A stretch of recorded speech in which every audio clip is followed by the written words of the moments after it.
Good morning, everybody. It is Thursday, May 22nd, 2025. I'm Jane Johnson with the Barry Hill Group at Remax Camosa. Welcome to the Victoria Real Estate Show with... Well, hello, everybody. Andrew Plank here with Vibe Collective and Royal LePage. And Jen Lowe, mortgage broker with DLC Modern Mortgage Group. Yeah, we're all Good here. morning. I'm back. Welcome back. Welcome back, Jane. Yeah. How did it go? I think we did just fine without you. See how relaxed I am. Yeah. Good for you. Yeah. Yeah. You want to tell us a little bit about it? Oh, we're all talking at once. Go ahead. Talk, Jen. You go first. Last week was a rough week for me. We had some internet issues at my office. We had printer scanner issues. It was a bit of a tough go, but all fixed and new. Good. How about you, Andrew? Nice. Yeah, busy week work-wise, and also had some family visiting, and so good for that. And just, yeah, it's a good week, and the weather's been nice. I don't know. It's just all is good. Everything's right in the world, except what's awesome. Well, I was away for longer than I had planned. I was actually very sick for one of those weeks. I had a really bad cold, and it was my aunt's 90th birthday, so I couldn't not go. And we had a fabulous time. I took my sister and my son, and yeah, it was good. All right, cool. So go ahead. Let's get into the show. And today we're going to talk about, of course, we're always going to talk about what happened in the last week for stats, but we're also going to talk a couple of scary topics. And we're not going to go deeply into it, but we're going to talk about sinkholes and tsunamis. So, scary. Alrighty. So how about first we start with the financing report. Jen, what's going on? Well, inflation numbers came in earlier this week, and although the inflation number was lower than the 2% target, our core inflation was higher than 2%. So there is a bit of concern now on whether or not Bank of Canada will drop the overnight lending rate on June 4th. We'll see what happens there. We're also seeing and expecting 5-year fixed rates to increase. So, okay. Yes. So because they want to stop the spending. Yes, and what happened, I guess, is there was a 20-year bond auction in the U.S. and investors didn't show up, is what recently happened. So due to the lack of demand, the government has to offer higher yields to attract buyers, and that ripple effect crosses over into Canada, and our bond yields are also going up. Interesting. So we can blame it all. We can blame it all on what's going on down south. Yes. Yeah, and what's happening down south is that people are not trusting enough that they're going to get a good return on. They don't trust that return on investment from the current bond offerings. Yeah. So the government has to offer more. And there's too much overspending by the governments. Yeah. Canada's deficit is $62 billion. And apparently the U.S. is going to potentially add another $3 to $4 trillion. I heard. What are they calling that budget? The big beautiful bill. Big beautiful bill. That's what they're calling it. That's what it's being called down there. So that's a nice wrapping on a bill that's going to add a lot of spending. But I mean, that's again. People paid a lot more than I am to weigh in on that stuff, so we don't really know for sure. But it does, according to the media, it's going to be adding, trillions of, a number of trillions to the U.S. costs. So right. So what's funny? I was in Spain, and they're doing so well, and they have their immigration is up. they're like, there's tourists, there's Americans all over Spain and Portugal right now, and Canadians. All apologizing. Just saying.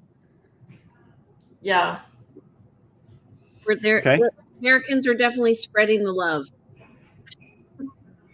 Traveling, you mean? Yeah. No, well, and spending their money elsewhere. okay. Right. Okay. Well, as is always the case, we all like to travel if we can afford it, and we all want to see places. And I've been to Spain once in my life, and it was absolutely beautiful. I do recommend it. But let's and we don't want to be trashing our U.S. neighbors and what's going on down there. It's just always something new, and it does seem to be, as I've said before, as many people have said, the U.S. sneezes and we catch a cold. So Yes. we do have to watch carefully what is going on down there, because it does give us some leading indicators of what's going to happen here. And actually, again, I want to just go back. What is core inflation versus inflation? Because you mentioned that I wasn't. Yeah, core inflation takes into consideration the other pieces. So actually, here Okay. So there's more involved to the core inflation. Okay. All right. So it's not just what people like, what the traditional definition of inflation is, only considers a few things, or they're tracking a few things, maybe like the consumer price index tracks a basket of goods. But when you look wider than that basket of bread, cheese, and eggs, or whatever is in that normal basket, yes, that's where it starts to count. Okay. The core inflation excludes volatile items like food and energy prices. Oh, okay. Okay. And when you look at core inflation, that's actually higher than it was anticipated. Yes, at 2.5% versus inflation came in at 1.7. Okay. Thank you. Alrighty. So let's go back to the shoe. Let's look at the market watch. Andrew, what's happening week over week? Week over week, things are weak. This week, we had 694 new listings go live. That compared to 850 the week before. So down a little bit on new listings. Properties going pending are also down. And I remember the week before we were down a little bit as well. So we've been going down a couple weeks in a row here. 340 properties went pending versus 359. Not a major drop off, but a slight difference. 318 price decreases versus 383 the week before. So people are, I guess, being a little tighter on their pricing, maybe not making as many decreases. We had 85 properties expire in the last week versus 97 the week before. I cannot believe those numbers for price decreases. That's incredible. I mean, we were looking last year at the numbers in the 70s. Yeah. This tells me we are seeing a correction when I'm seeing that, or we're seeing a reality check, I guess is a good word for it. I think reality check is where it's at. I mean, people still remember what some of the peaks were. I think anytime we're under a prior peak in the market, and we had a peak at the end of COVID, when we're under that prior peak, people still kind of try to think about going back to that peak. That's the way I see it. I think it's psychological. Yeah, well, it's just interesting. And do you remember what the numbers were the 2 weeks before? Were they in the 300s as well? Yeah, I think they were up there. I don't. Yeah, they would have been up there in the 300s. So that's, if you look at the ratio, we're looking at almost 50%, like 45% of new listings and price decreases. So what that's saying to me is the number of viewings is probably down. So people are looking to get more activity. That's why they're decreasing. Yeah, the longer you're on market, the more you're going to consider a price decrease. Obviously, you don't generally consider a price decrease in the first few days on market. So if it's been sitting around, you're gonna have to adjust, because nobody's coming to the table. So, and that just also brings another point, is that if you're going to be listing a property, and you better look at what's pending, because that not just sold, but what's pending, because that shows you the activity that's happening right now. In the last few weeks. Right. Yeah. That's the real-time indicator. If you were looking at a stock market ticker, you know, that's the most recent stuff, and it just gets you in tune with the market. Yeah. Okay, so month to date in May of 2025, we've had 448 unconditional sales a month as of May 22nd. That's compared to 763 for the full month of May last year. So that's actually not bad. New listings were at 1,093, and that's compared to 1,757 last year.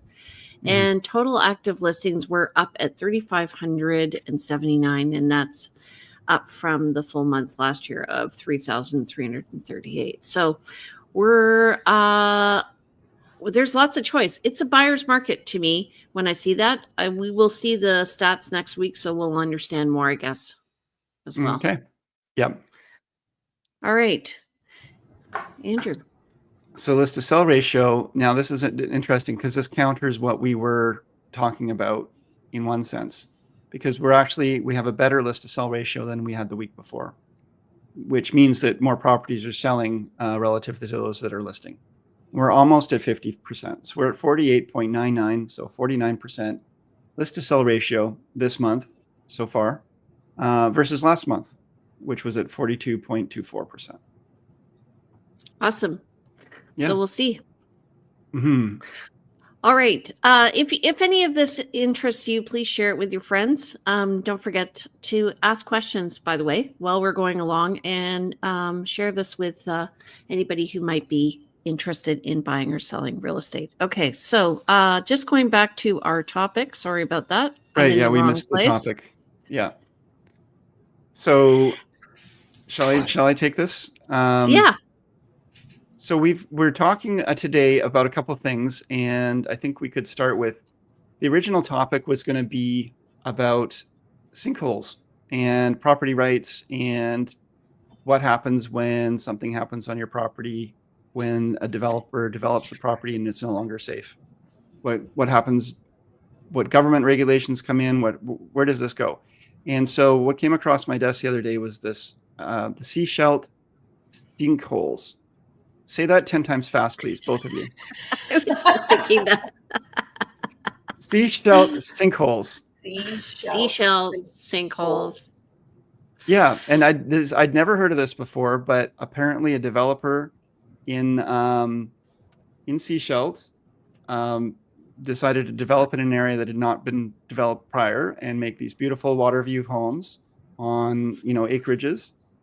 And I think about 15 homes were developed, and there was some reports done, and there was some indications that this area was unstable and could have problems. And the municipality allowed this development to go forward with the caveat that everyone had to sign some waivers. And so it went forward, but then huge sinkholes started opening up. The roadways were falling apart, and it was obviously dangerous. So the government stepped in and said, no, this area is now off limits, and we are taking this land away from you. And so it's an interesting question of like, what are property rights? These people haven't been able to access their property now for a few years. How did this happen? Obviously Jen, who works in lending, is probably would have nightmares about lending on a project like this, and how did this even get funding? Insurance, absolutely, yeah. So these are the kinds of things that we want to kind of, I guess, think about when we talk about. Let me just find this and share the screen here.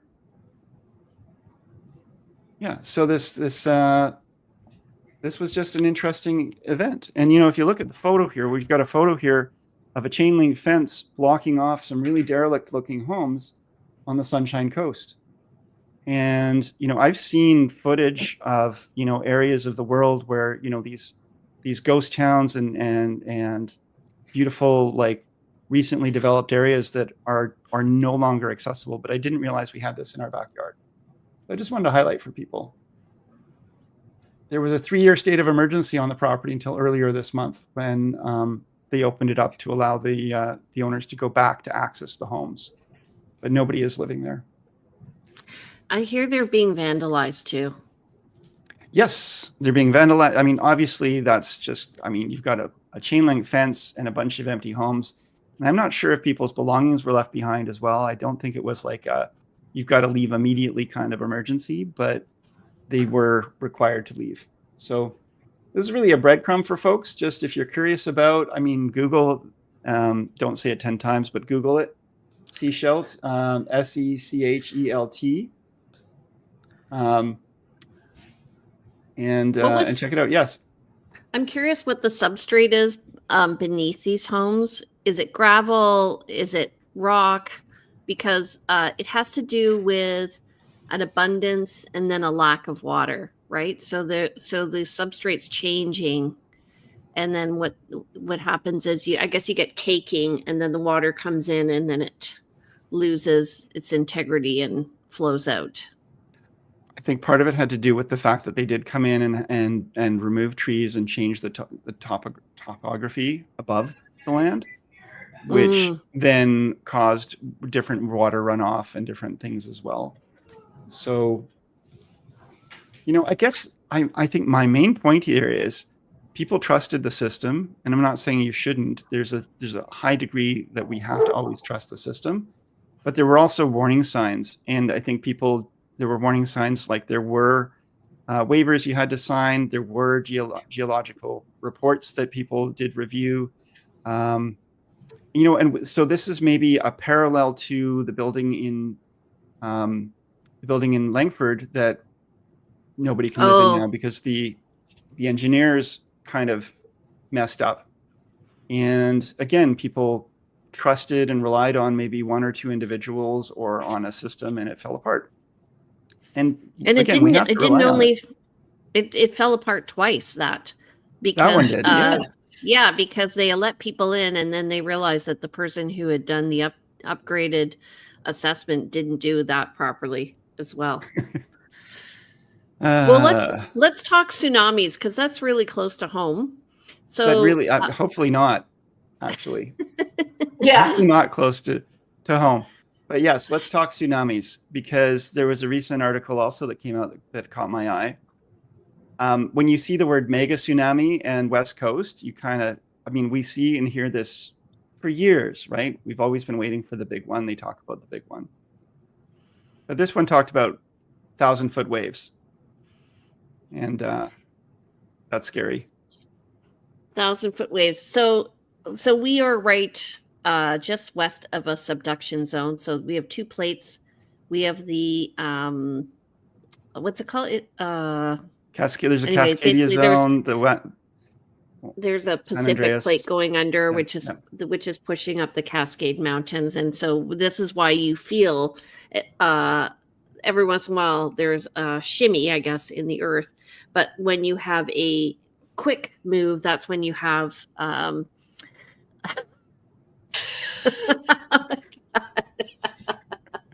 that's a nightmare. Then you have a drop, and then what happens is the water drops. So it's kind of like when you're in a bathtub, and then you get these waves coming up the side of the bathtub. Exactly. And so this is what a tsunami is. And they gather energy over time, and then they hit the shores. And so what happens is you have this water hitting the shore, and it goes like this up and over. That's why you get the big waves. Right. And with this subduction zone, and it moves so quickly, and all of that water suddenly has to shift. It is a big one. And it's really funny how everyone understands that analogy of a bathtub, because everybody's been in the bathtub and gets that rolling wave happening when they're children. We've all had that shared experience. So we don't, an earthquake, and I might sound dumb here, this is not my forte. Absolutely. Earthquake doesn't have to happen for the tsunami to happen? Don't we have to have an earthquake and then it creates a tsunami? Yeah. Normally, there have been mega tsunamis that have happened from major avalanches into fjords, for example, that then run the water to the other side and up the hill. So a mega tsunami doesn't have to happen from an earthquake. It could be a different natural disaster. I don't know, a big meteorite falling in the ocean. But we're talking about tsunamis here from an earthquake, and in this case, it's a different kind of tsunami than a regular, like, back and forth, I guess, the earthquake that happened in Thailand was a different type of earthquake than we would experience here if we were to get that mega tsunami, where the actual land shifts so much and drops so much that water now needs to fill that whole space. And that's unbelievable amounts of water now shifting towards the mainland and, inundating cities and populated areas. Right. And so there is a map available on the CRD Atlas here, which shows where the tsunami zones are. So you can see up here, you're going to have Port Renfrew area, in Souk. Mm-hmm. Yeah, and then in certain areas, so I do know in Colwood, you can see along the shoreline. So interesting in here at the bottom where Petter Bay, my husband and I were working at Pearson College the last tsunami that came through, and he went down to the dock to watch it. It's funny how people do this. Yeah. He said it was like a bathtub, and I think it was going up and down about 3 or 4 feet every, like three to 4 times an hour. So it was just going shoo shoo in and out of the Petter Bay. So you can see the extent to which it's going to affect Greater Victoria, and it's along the shoreline and obviously low-lying areas. So here we have Royal Bay area here, Esquimalt Lagoon. Esquimalt Lagoon. And, to a lesser extent, it's going to happen up here on the east side of the island than it is on the west side of the island, because you're not in open ocean as much. So Shirley, French Beach, and all those areas. Right. Now this is all calculated, I believe, on a 4 meter area, 3 or 4 meter area. So they're assuming a certain size of tsunami. We're not, that horrific AI generated image that was shown earlier from that media story would obviously capture a lot bigger area. So this is based on, I think, what most dangers of a tsunami would be. And then there's certain things that you just can't do much about when you've got 1,000-foot wave coming at you. So this, I don't know. I had nightmares about this as a child, so this is really relevant to me. So this is the Cadbro Bay area, and I do know that Santa Cruz has a plan for that area for tsunami, and Cadbro Bay Village. This is encompassing that along with the beach, but this is what interests me. This is in Oak Bay. I guess it's kind of low-lying area along the west side of Oak Bay.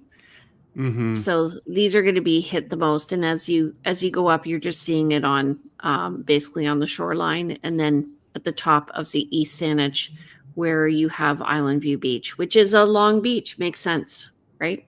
Yeah. So, well, anytime you have low-lying areas like the Island View Beach has got a lot of low-lying areas, so that you're going to get that.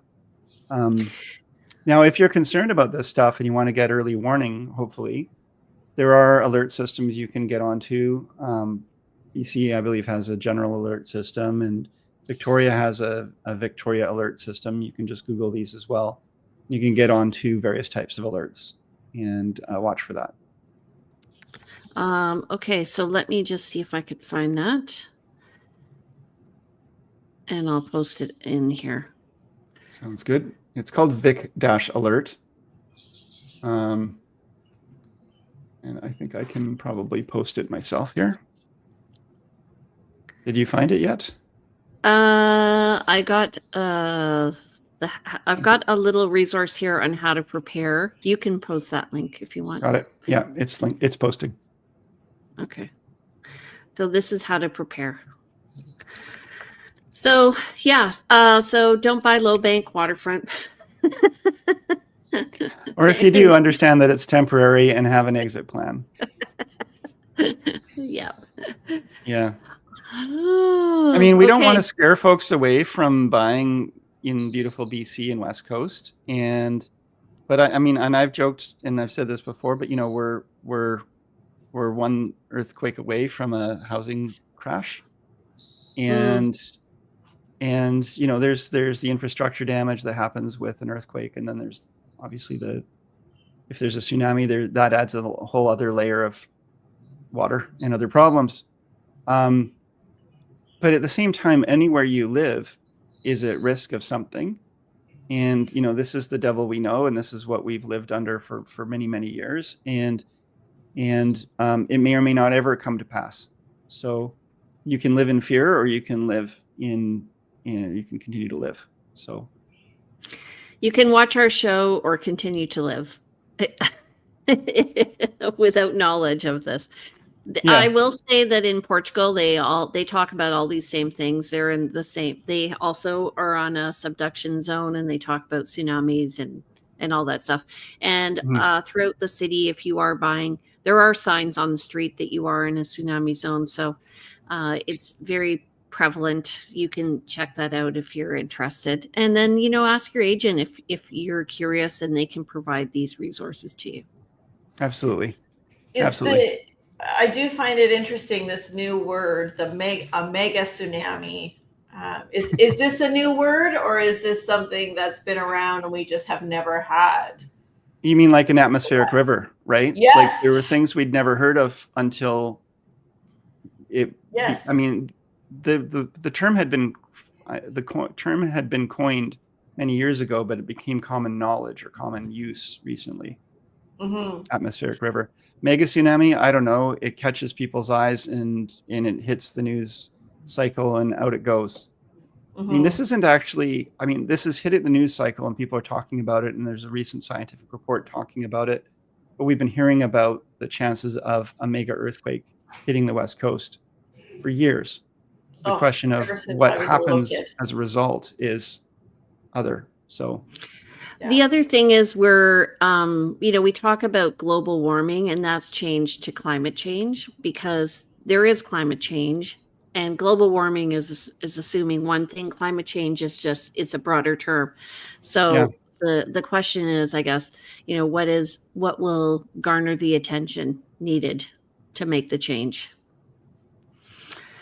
For humans to change their behavior to help, if there's any chance of us turning the dial one way or another. Yeah. Yeah. Well, words are powerful, and we shall see. Alrighty. So we're going to be on again next Thursday at 9:30. We are, I don't know what's going on here. Hold on. I am not sharing. Remove. There we go. Andrew, how do we get in touch with you every week? If we have a question, a wise one. If you have a question, a wise one. If you have a question, call Jane. What's my number? 250-744-0775. How is that, Jane? Do I know your number? Yes, you do. I got your number. Okay. Jane. I'm going to do Andrew. Okay. If you want to get in touch with Andrew, you can give him a call at 250-360-6106. His email is info@andrewplank.com. You can go to his website at andrewplank.com, and you can follow him on Instagram at plankandrew. Hey, what do you say? Wow. That was great. And you know what? I could never do it as well as you do. So that's amazing. Thank you. I'm going to try yours, but okay, you know, hold on. Just know that it's not going to be as good. I'm Jen Lowe, mortgage broker at Dominion Lending Center's Modern Mortgage Group, number 250-217-4925. My email is jen@jenlowe.ca, and my website is jenlowe.ca. And she's a professional. She is. Plank. And if you wish to reach Jane Johnson, Master of Education, Personal Real Estate Corporation with the Briar Hill Group, please give her a call at 250-744-0775. you can reach her directly by email, jane@briarhillgroup.com, and check out her briarhillgroup.com website. It will be amazing. Well done. And my Instagram is realtyteacher_Remax_Victoria. And we're coming out with a brand new logo for Briar Hill Group, which we will be revealing in the next week or two. So ironically, I'm looking at your logos and there's a bit of blue in our new logo. So look out, world. Okay. Nice. All right. All right, everybody. Thank you so much for coming. We'll see you next Thursday at 9:30. Take care. Thanks, everyone. Bye, everybody.